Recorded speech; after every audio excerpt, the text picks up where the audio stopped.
Welcome to the Game and Party channel. In this video, I'm going to show you the game Squad Up. Hashtag Squad Up. It's a party game, plays 2 to 10 players for ages 8 and up. I'm going to show you the components, tell you how it plays, and then I'll give you my thoughts at the end. Alright, first I'm going to show you the components for the game Hashtag Squad Up. It comes with a deck of cards. These have 8 words each on them. It comes with a die, with a little purple monsters on there, a pencil, a timer, and a score pad. Normally I wouldn't show you the box in a game like this, but this box is actually pretty cool. It actually works as a dice tower, so you can drop this die in and kind of roll the die inside of there. You can also do it the opposite way. You can set it up like this, roll the die inside of here, have it come out the front like that if you wanted to. Let it drop on the floor like that. That'd be great too. All right, in Squad Up, you're actually going to be working together as a team. You're going to take 20 cards from this deck of cards right here. I'm just going to take a few for this example. And you are going to start giving clues on these. Everybody's going to select a number, so you'll all be working off the same number on the card. So let's say you say number 1 for this first game we're playing. And so the first one is Broadway musical. And you're going to have 10 seconds, and this little timer's a 10-second timer here, to get your team to guess this word at the top of the card here. In the first round, you are going to be giving clues. You can basically say whatever you want in the game for the first round. And so I could say it's somewhere in New York, and it plays lots of sounds, and it's on a stage. I can describe it to my team, and they'll hopefully guess it within the 10 seconds. They do great. We get a point.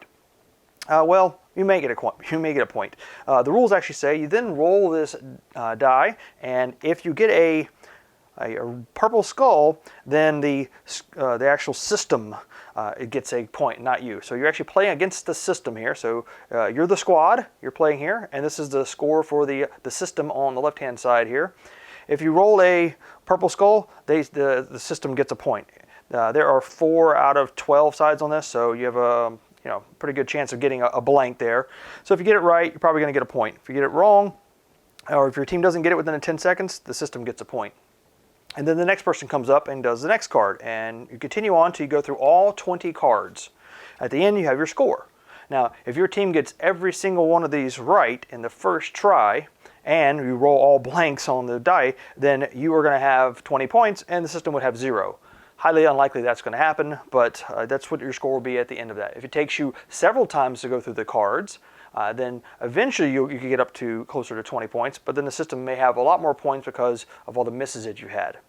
All right, so you go through those 20 cards. That's the first round. Then you start the second round. In the second round, you're going to act out. So now you can't talk at all. All you're going to do is charades. So if I was going to go back to do, let's say the Broadway musical was up again, I may get up and dance around the room, spin and do a pirouette or whatever, act like I have a microphone in my hand, I'm singing, do something to try to get my team to guess it. They get it right, great, we get a point if we don't roll a skull. And if they don't miss, the system gets a point if they miss it, and the next person comes up, and we continue on, and we keep doing that until we're done with all 20 cards again. So you're going to see the same 20 cards in the first round and in the second round.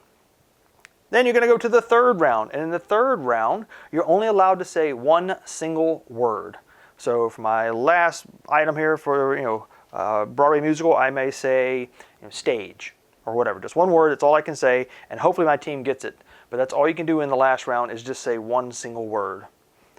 Again, keep them score the same way I explained before. You roll the die. If you get a skull, the other system gets a point. If you roll blank, you get the point if your team got it right. If the time runs out, the system gets a point. And you go through all 20 cards again. That's how the game plays. And so let's come back up top, and I will give you my thoughts on Hashtag Squad Up. All right, so let's talk about the components in the game first. Now, I'm going to go through several items here about the game, and I'm either going to give it a thumbs up or a thumbs down, talking about the game. So first, let's talk about the components. This is a huge set of words in the game. There's 150 cards with 8 words each. That's 1,200 words in this game. That's awesome. That is amazing. Most card games, most charade games, you get maybe 50, 100 words in there. 1,200 words in this game. You could use this in other games. If you've got other charade types games that you want to pull out and use this with, or other word games, this is great. This, for me, having 1,200 words is amazing. I plan on using this in other games too. So component quality, great. The die is nice, big chunky dice. The little artwork of the little guy is okay. It's fine. The little pad and pencil comes with it. You know, that's nice. They didn't have to do that. You could just use your own, you know, pen and paper, you know, to keep that. This is a 10-second timer, which is great. You know, most of the time, most games I use my cell phone or something like that to do it, but this is actually keeps pretty good time. I've timed it a couple times, and it's right at 10 seconds when it goes off. So components are great. The really cool part is this little dice tower. This is something you really didn't have to have in the game, but the fact that you can now, you know, drop a die in here and roll it and have it come out the bottom like that, like a little dice tower, that's really cool. I like that. So yeah, so it's components. I'll give a big thumbs up on components. Those are really nice components. Next, talk about theme. So the theme of the game is you're playing against the system, and I guess this little purple guy here is the bad guy in the system. And you're on the front of the box. It's got him too there.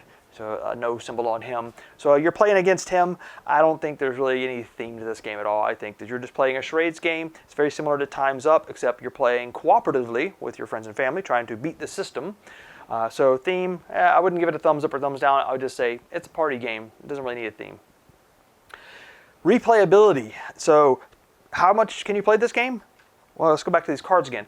1,200 words. Yeah, you can play this game a lot. I have Time's Up, I have other charades games, I have like Just One, which is a great party game that came out this year, and I have already gone through most of all those words in those games because we play those games quite a bit. I don't see me going through these anytime soon, 1,200 words, and I look forward to using these, like I said, in other games. So a big thumbs up for replayability. You could play this over and over again and not go through the same words for quite a while.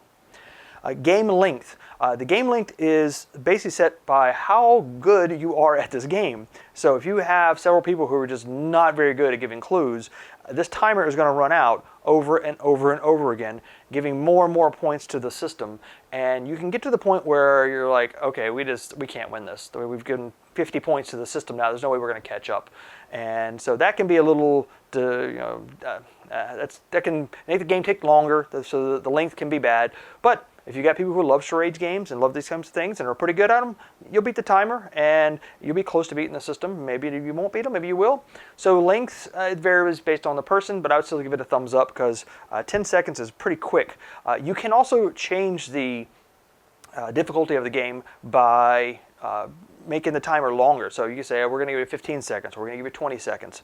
You can also pick less cards. Instead of doing 20 cards, do 10 cards. So it's easier to memorize those. You have less guessing going on. So you can kind of change those things to change the length of the game too. If you want a longer game, put in 30 cards instead of 20. So you can do that.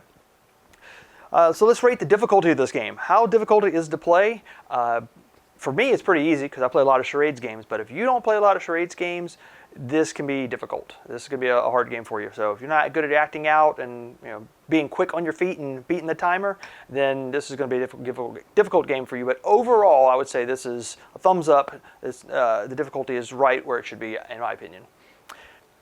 So the last thing we'll talk about is strategy in this game. The rules don't say you can't do this, but I know in some other charades games, if you see the top card and it's a really hard one, you can say, let's go put that to the back. I'm going to do the easier one here. That is a strategy in these charade games so that you can knock out the easy ones to get up and score, and then leave the hard ones left over for someone who's better at those. And you've seen those now, and now when someone gets up to act it out, you know that word and you can guess it. The rules don't say you can skip cards, but with party games like this, you can house rule a lot of things. So I think there is some strategy in the fact of if you could skip cards and choose what cards you want to do. If you're not skipping cards, there's not really much strategy to this game. You're just going to do your best to act out. So if you house rule a couple things, then I'd give a thumbs up to strategy. If you don't, then flat. No, not a thumbs down, but not a thumbs up. So overall, all right, so my final thoughts on Squad Up. If you like the game, Time's Up. If you like charades games, if you like party games like that where you get up and act out in front of your friends, this is a great game. One of the biggest reasons is 1,200 words. That's amazing.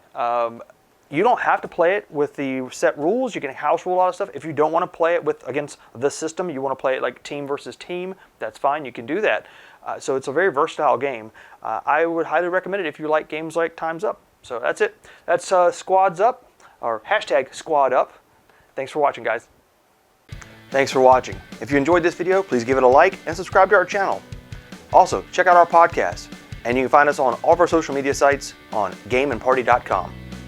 See you on the next video.